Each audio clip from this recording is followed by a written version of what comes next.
सद्दुद्दीन ओवैसी को जब ये लग गया कि भाई साहब इस बार सीमांचल के क्षेत्र में उनका दाल नहीं गलने वाला, तो वो लगातार प्रयास कर रहे हैं कि भाई साहब तेजस्वी यादव उनसे गठबंधन कर ले, क्योंकि अब उन्हें भी पता लग चुका है कि जो मुस्लिम वोटर हैं वापस से तेजस्वी यादव के साथ आ गए हैं। इसके पीछे का कारण है कि जब बिहार के मुसलमानों का आवाज बनना हो तो तेजस्वी यादव, जब मुसलमानों के वक्फ बिल विधेयक के खिलाफ जो है वो रैलियां और मार्च निकालना हो तो तेजस्वी यादव, जब बिहार के मुसलमानों के हक और हुकूक की बात करनी हो तो तेजस्वी यादव, और जब वोट चाहिए तो असदुद्दीन ओवैसी, और फिर आके कहेंगे कि भाई साहब हमको वोट मिल जाना चाहिए। और यही बात अब असदुद्दीन ओवैसी को जो है वो पता लग गया है कि भाई साहब इस बार मुसलमान हमारे झांसे में शायद नहीं आएंगे, और इसी वजह से लगातार जो है वो प्रयास किया जा रहा है कि किसी भी तरीके से आरजेडी जो है वो एआईएमआईएम के साथ जो है वो गठबंधन कर ले। और यहां पे आप साफ तौर पे देख सकते हैं कि गठबंधन के लिए लगातार पत्र लिखे जा रहे हैं,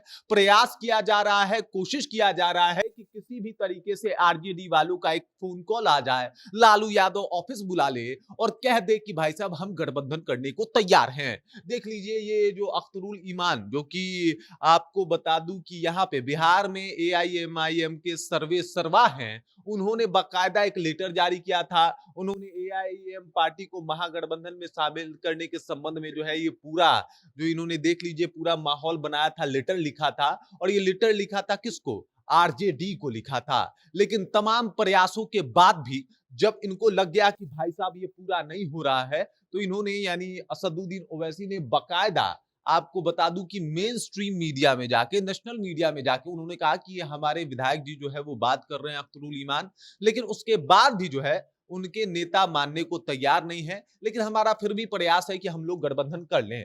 अब देखिए गठबंधन करने से फायदा क्या होगा? जिस तरीके से तेजस्वी यादव का माहौल बना है और जिस तरीके से तेजस्वी यादव के समर्थन में और साथ में लोग आए हैं, उसका ये परिणाम है कि लोग जो है वो तेजस्वी यादव को सपोर्ट करना शुरू कर दिए हैं। मुसलमान वोटर जो है इनके जो पक्ष में है वो आ गए हैं, और मुस्लिम जो है इनको सपोर्ट कर रहे हैं। मुस्लिम कह रहे हैं कि भाई साहब तेजस्वी यादव अगर मेरे हक हुकूक का आवाज बनेंगे तो हम उनके साथ जाएंगे, और अगर उनके साथ जाएंगे तो फिर कोई तीसरे के आने का कोई गुंजाइश ही नहीं है।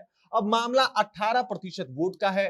तेजस्वी यादव भी ये अवसर जो है वो जाने नहीं देना चाहते। गांधी मैदान में खड़े होकर इंशाअल्लाह से अपनी भाषण शुरू करते हैं, और ये सब कुछ इसलिए करते हैं ताकि मुसलमानों को यकीन दिला सके कि भाई साहब कोई एक ऐसा नेता है जो बड़े लेवल पे है और उनकी बातें सुन सकता है। बिहार में उनका वर्चस्व एक बार फिर से आ सकता है, और ये तभी हो सकता है जब वो लोग मिल के आरजेडी को सपोर्ट करें। और ये बात जब पता चला, जब आंकड़े सामने आने लगे, तो आंकड़ों ने बताया कि भाई साहब तेजस्वी यादव जो है वो अब बेहतर तरीके से मुसलमानों को लीड कर रहे हैं। और इस बेचैनी में और सद्दुद्दीन ओवैसी की पार्टी ने सोचा कि किसी भी तरीके से अगर अपने मुसलमान अस्मिता को बचाना है। अब मान लीजिए कि आप जो है वो सीमांचल क्षेत्र से चुनाव लड़ते हैं, और सीमांचल क्षेत्र से चुनाव लड़ने के बाद भी आपको ऐसा प्रतीत होता है कि भाई साहब यहाँ पे तो मुसलमान हमको सपोर्ट ही नहीं करता है। अगर ये सिचुएशन आ जाएगा तो भाई साहब ये जो मुसलमान का नेता बनने का जो हौवा बना पड़ा है असदुद्दीन ओवैसी का, वो समाप्त हो जाएगा। और इस वजह से इस दाव को बचाने के लिए और बिहार में अपनी चुनावी जमीन तलाशने के लिए आरजेडी अब असदुद्दीन ओवैसी को जरूरी है।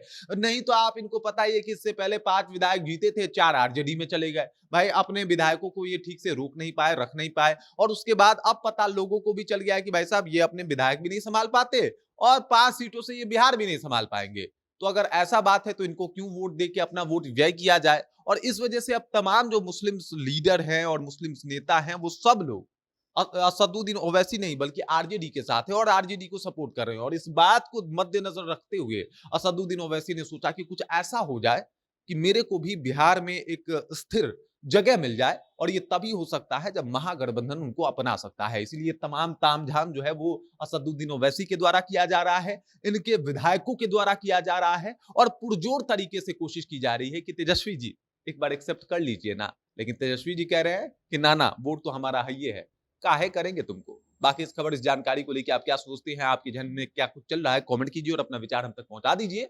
आप देख रहे हैं जनता जंक्शन और मेरा नाम रजत है।